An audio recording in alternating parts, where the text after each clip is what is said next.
Hey everyone, and welcome to this explainer.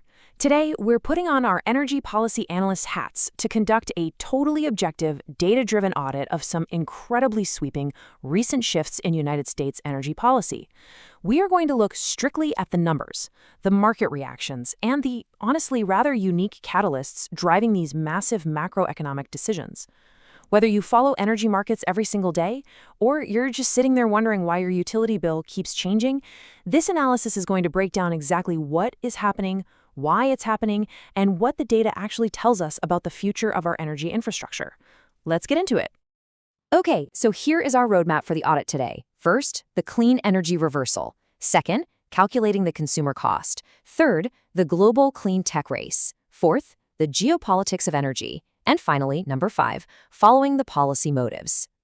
All right, Section 1, the clean energy reversal. Let's audit those Day 1 executive actions. So, on January 20th, 2025, official U.S. policy immediately pivoted to prioritize fossil fuel exploration on federal lands and waters. At the exact same time, we saw a total withdrawal from offshore wind energy leasing, the elimination of the electric vehicle mandate, and a withdrawal from the Paris Agreement. A dozen previous executive orders that supported renewable policies were just completely rescinded. The speed and scale of this pivot were literally unprecedented. Now you might be asking, how did the market react? Well, the immediate reaction to those policy shifts was severe.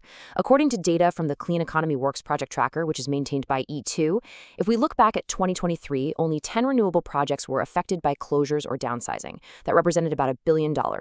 In 2024, it bumped up slightly to 15 projects and $2.4 billion, but then we hit 2025, and the number of closed, canceled, or downsized projects absolutely skyrockets to 61.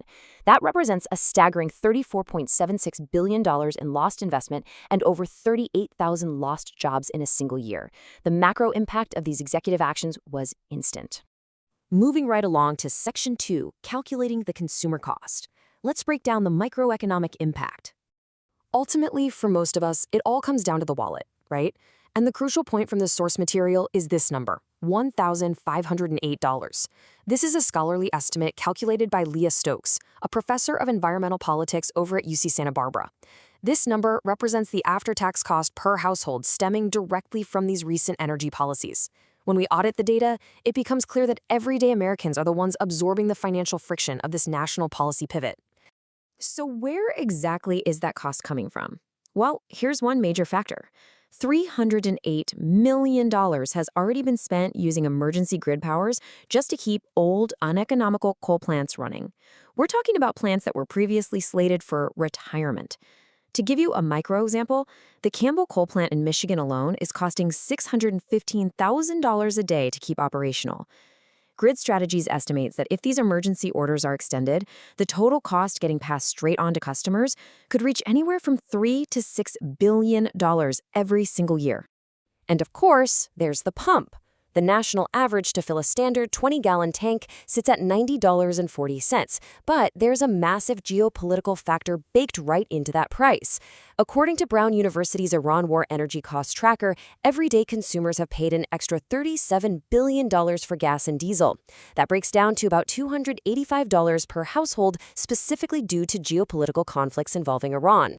Let's zoom out for Section 3, the global clean tech race, and check out some fascinating market divergences. According to data from Atlas Public Policy, while the U.S. have seen a significant drop in clean manufacturing investment, China is doing the exact opposite. They are doubling down. China has announced $509.7 billion in clean energy manufacturing investment, compared to the United States' $236.1 billion. In fact, the U.S.-China Economic and Security Review Commission noted that policies discouraging clean energy manufacturing here at home are basically creating a wide open space for China to consolidate its market leadership globally. This brings us to a really fascinating reframing of energy reliability. Jeff Colgan, the director of the Climate Solutions Lab at Brown University, points out that while people love to call renewables unreliable because the sun doesn't shine at night, geopolitics actually makes fossil fuels far more volatile. As he notes, the price of sunshine and wind remains free. That gives renewables a distinct national security advantage because it insulates the grid from overseas conflicts and supply shocks. Which leads us perfectly into Section 4, the geopolitics of energy, focusing on tariffs and international grids. Let's look at a compelling international case study. Jan Rosenau, a professor of energy policy at Oxford, analyzed Spain's grid. 25 years ago, a full third of their electricity came from coal. Today, coal is completely gone. 44% of their grid is now powered by wind and solar, with gas pushed all the way down to 19%. Because they use so much wind and solar, their wholesale price of energy has effectively decoupled from the wildly volatile gas market. As a result, Spain's wholesale energy costs have fallen to among the lowest in all of Europe, and that stands in stark contrast to the surging costs we are currently seeing domestically. Domestically, our policy has taken a completely different route, heavily utilizing tariffs. Current policies have placed tariffs ranging from 14% up to a staggering 3,500% on solar imports from Southeast Asia. And just to put that in context, that region previously supplied about 80% of all U.S. solar imports. At the same time, tariffs on basic grid equipment like transformers and cables are driving up capital costs for utilities, and those are costs that get passed directly to ratepayers. From an environmental accounting perspective, these policy shifts are projected to result in $1.6 trillion in global climate damages compared to previous Paris Agreement targets. Amanda Levin, the director of policy analysis at the Natural Resources Defense Council, summarizes the geopolitical risk really well. She argues that these efforts to block clean energy solutions have actually undermined U.S. energy independence. Her analysis suggests it's making the country more vulnerable to oil price shocks, while simultaneously weakening our industrial competitiveness on the global stage. Finally, Section 5, following the policy motives. Let's look at the catalysts behind these decisions. As policy analysts, we always have to ask the why. According to the source analysis, there are three primary drivers behind the current administration's energy decisions. The first is a reported $1 billion campaign funding deal with fossil fuel executives in exchange for easing industry restrictions. The second is a strong political ideology among many elected officials who view green energy fundamentally as a liberal scam. But the third driver is perhaps the most fascinating from an analytical standpoint, a highly specific, deep-seated personal grievance. To understand this, we literally have to track a timeline back to 2006, over in Aberdeen, Scotland. The current president engaged in an incredibly bitter 8-year battle to stop the installation of wind turbines located about a mile from his Scottish golf course. He even went so far as to testify before the Scottish Parliament in 2012 against the project.